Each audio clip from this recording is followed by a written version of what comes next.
Hi, and welcome to another edition of the 2020 Economic Survival and Recession channel. If you're not already subscribed, please subscribe below. There's a link in the bottom of the description to subscribe. We thank you for those who have already subscribed as we continue to strive to keep all Americans informed and ready to go. I'm your host, Preach to Me, and today let's get right into it. Today we have three topics. Boeing is still in trouble. Job layoffs continue to abound, and the retail apocalypse continues in 2019. As a matter of fact, this may be one of the worst retail years in a decade, shaping up for the retail apocalypse.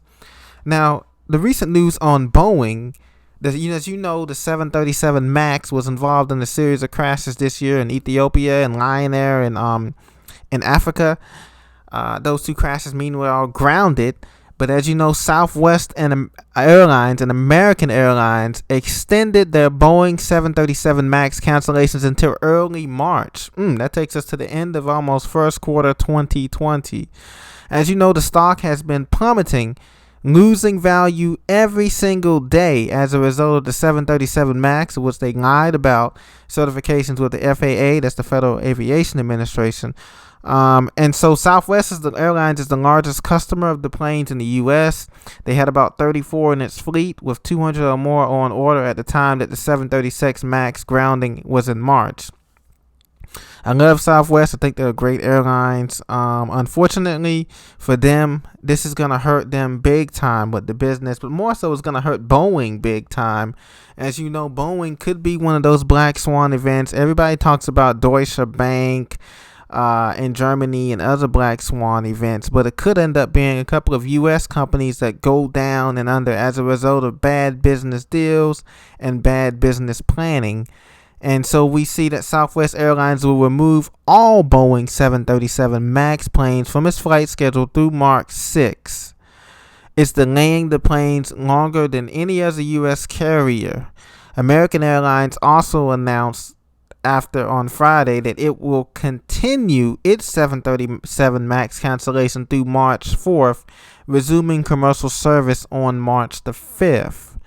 So Southwest and American Airlines are pulling these planes off the market. They're sitting in a parking lot somewhere in California or elsewhere until March the 5th and 6th. And then recently also, you know that Boeing is involved in a lawsuit with the airline pilots of Southwest because the airline pilots sued Boeing last month over what it said was more than $100 million in lost wages due to the grounding. From what I understand is that the pilots were trained in all of this Boeing 737 MAX capabilities, and they lost training and wages as a result of this grounding until March 6, 2020 by not only Southwest Airlines but American Airlines. They're suing over that lost pay, okay? So Boeing is in a world of trouble.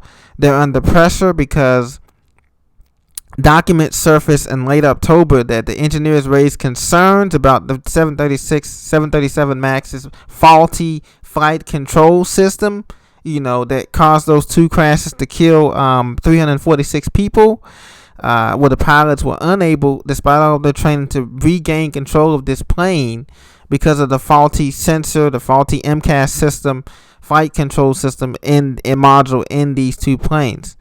So let's see here. Boeing has a lawsuit pending. They have decreasing stock value is going down every day. And on top of that, they just have a quality control during the investigation by the FAA, the NTSB.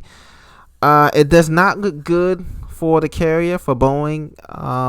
And I don't think the confidence is going to be restored for other companies viewing Southwest and American Airlines. Now there's other airlines that use this 737 MAX around the world for their short haul flights.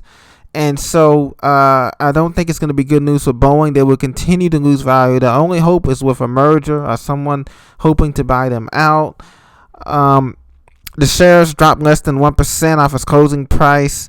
For Southwest shares, but shares for Southwest remained unchanged at the moment as of last Friday, November the 7th, 2019.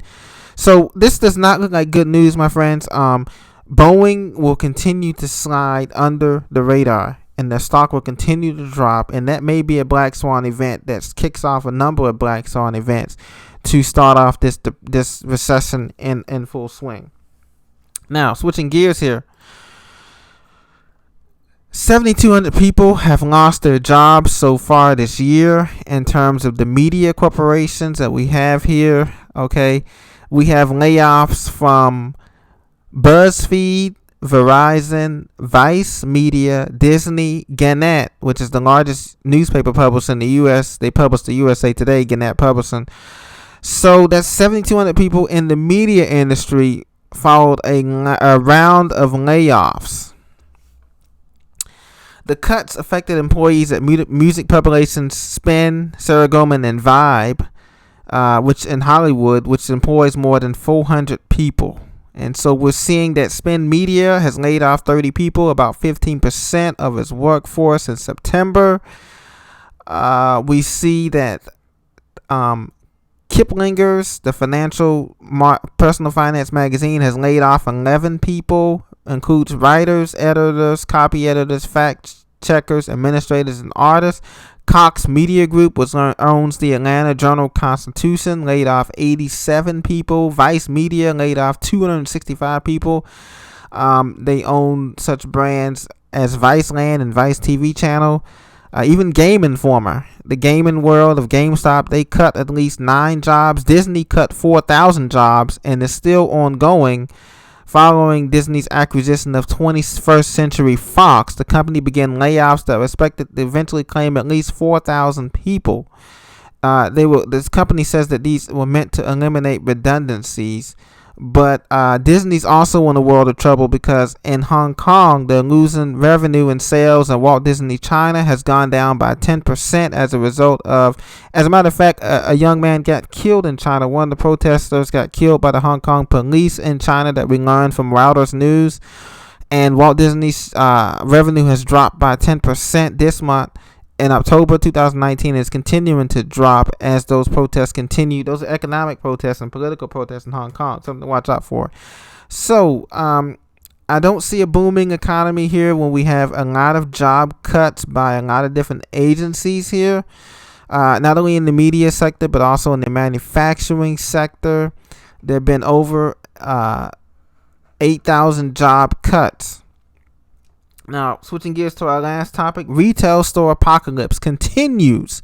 More than 8,600 stores, according to BusinessInsider.com, this is October 2019 issue, are closing in 2019 as the retail apocalypse drags on. Okay, there is empty malls, outlet malls everywhere, a ghost town. So here's just some of the stores that are expected to close or have already closed in 2019. The Kitchen Collection, Sears, Kmart, Party City, Walgreens, and Barney's are among the retailers that have recently announced store closings. Charlotte Russe, Family Dollar, and Chico's recently announced more than 1,100 store closures in the span of 24 hours. And of course, you know, Payless Shoes, which we all used to love when we were children, they said they plan to go ahead and close all of the 2,500 stores, and that was considered arguably one of the largest retail liquidations in history. And so they're already gone. You know, if you see it as a Payless Shoeless stores, let me know. But they've already closed 2,500 stores as they filed for bankruptcy back in February. Gymboree, they've already closed 800 stores, and they've already filed for bankruptcy in June, and they've closed all their stores. Dress Barn has already went out of business. Charlotte Russe, 520 stores out of business. Fred's, 520 stores. Family Dollar's, 390 stores out of business. They've closed. We have Chico's, 250 stores. The women's clothing brand plans to close 90 White House Black Market stores, 60 Soma stores, and 100 stores, Chico stores. Gap, as I told you last episode, they're having the CEO, they're closing 230 stores and filing for bankruptcy during the next quarter. Okay, they're hoping that Old Navy brand can save them, but that has yet to be seen. Avenue store, Walgreens closing 200 stores. Walgreens said in August that it plans to close 200 stores in the U.S. as an effort to consolidate. Forever 21 As you heard, they filed for Chapter 11 bankruptcy, and they expect to close 350 stores globally. Lifeway Christian bookstores, they plan to close 170 stores globally, nationally, as they based in Nashville. The Kitchen Collection, 160 stores. Sears, 124 stores. As you know, that a new round of closures just happened in September, and they're continuing to close. Kmart, 115 stores, which are already out. They filed for Chapter 11 bankruptcy protection in October last month. Just so many here, guys. Bed Bath & Beyond, as you know, expects to close 60 stores in 2019. The company said it would also open 15 new stores. For what? I don't know, because most of the stuff there you can get on Amazon for cheaper. Pier 1 Imports, 57 stores in fiscal 2020. They plan to close. They're on the verge of bankruptcy. Party City, 55 stores. And, you know, folks, this is just the beginning of the good times. If this is the good times, we can imagine how deep the depression is going to be when we start seeing not only commercial closings, but when we start seeing banks close, okay? When they get bail-ins of your money, your hard-earned tax-paying dollars. And that's why I suggest that you only keep the amount of money that you need to pay your bills in the bank. Do not keep all of your money in the bank, because they are gearing for, once we go into this recession, depression, and we're going into digital money, they're gearing for a bail-in of your money, of everything. And so you want to be able to be flexible with that. So the retail apocalypse continues in 2019. JCPenney is on the verge of being delisted from the stock exchange, with the stock hovering around $1 or $2, $1 a share. The new CEO is hoping to rebound and turn it around, but it just does not look like it's going to be turned around anytime soon, my friends. So this is why we suggest that you should continue to prepare with food, water, medicine, ammo, assets. Hard, tangible assets is going to be your friend. Do not overextend yourself in credit. This is not the time to be going out and buying a new big house or trying to flip a house in these conditions, because everything is in a bubble and it's going to come back to bite you in the butt within the next 2 years, guaranteed. Okay, guaranteed. Because what goes up, everybody, say it with me now, what goes up must come down. Okay, so do not be fooled. Do not be lulled to sleep. I hope you got something from this. Please leave your comments and concerns or anything you would like to see addressed in the future down in the comments below. I'll be sure to note them and address them in a future video. In the meantime, take care of yourself and stay ready, stay prepped. God bless. Have a great night. Bye-bye.